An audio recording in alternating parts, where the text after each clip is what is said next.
అందరికీ నమస్కారం. రాష్ట్ర ప్రజలకి, శ్రేయభిలాషులకి, ప్రతి ఒక్కళ్ళకి ఒక సోదరి, అమ్మ తల్లి, మీరు ఎవరో కానీ మీరు ఇచ్చిన స్విచ్లో నెట్ బ్యాలెన్స్ దేవుడిచ్చాడు అనడం చాలా కరెక్ట్ కాదు. అది మీరు మాట్లాడే మాటలు చాలా కామెడీగా ఉంటుంది. ఒక్కసారి ఆలోచించుకోండి. మరి నెట్ బ్యాలెన్స్ అయిపోతే ఏ విధంగా ఇస్తాడు, ఎలా ఇస్తాడు అనేది ఒక్కసారి ఆలోచించుకోండి. మరి యేసుప్రభు దేవుడు సిద్ధి పొందిన మహానుభావుడే కదా. అలాంటి దేవుడి గురించి ఇలాంటి స్విచ్లు ఇచ్చి అగౌరవపరచకండి. ఒక్కసారి ఆలోచించండి. నెట్ బ్యాలెన్స్ అయిపోతేనో, మీరు సినిమా చూస్తుంటే కరెంటు పోతేనో ఇలాంటివి ఇచ్చి యేసుప్రభువుని తక్కువ చేసి మాట్లాడకండి. ఇలాంటివి చెప్పినందువలన ఉపయోగం అంటూ ఏమీ లేదు, ఎవరు నమ్మరు. ఒక్కసారి ఆలోచించుకోండి. మీకు ఏది అయినా తీర్చలేని బాధ ఉన్నా, ఇంట్లో ఆరోగ్యం బాగలేకపోయినా, ఏది బాగలేకపోయినా ఒక దేవుని దగ్గరికి వెళ్ళి దేవుని ఏడుకుంటే, దేవుని ప్రార్థించుకుంటే బాగుపరుస్తాడు ఏమో.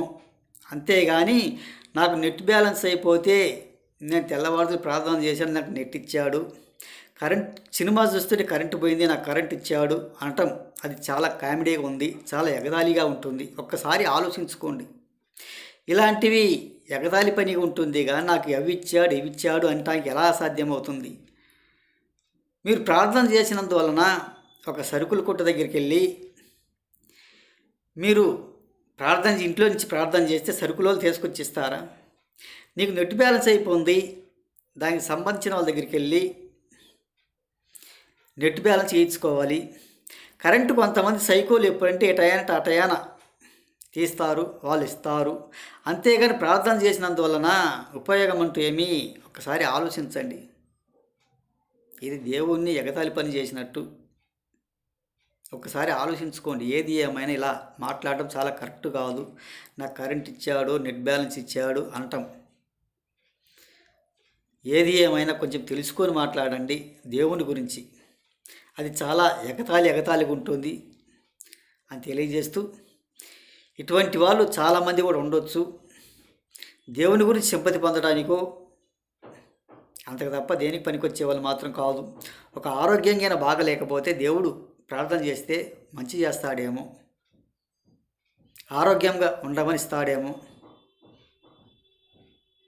పాపులను ఏమన్నా రక్షిస్తాడేమో, వాళ్ళు చేసిన పాపాలను కడిగేస్తాడేమో పైలోకాన. అంతేగాని ఇటువంటి ఇచ్చాడంటే ఎవరు నమ్మరు. ఒకసారి చెప్పండి రాష్ట్ర ప్రజలైన, అవునా కాదా? దేవుడు ఏమన్నా ఇవ్వగలడా అని తెలియజేస్తూ, ప్రతి ఒక్కళ్ళకి హృదయపూర్వక ధన్యవాదాలు. ఇటువంటి మానండి, తెలుసుకోండి, అజ్ఞానంగా ఉండకండి, జ్ఞానం పెంచండి అని తెలియజేస్తూ ప్రతి ఒక్కళ్ళకి హృదయపూర్వక ధన్యవాదాలు. మూర్ఖత్వం వద్దు.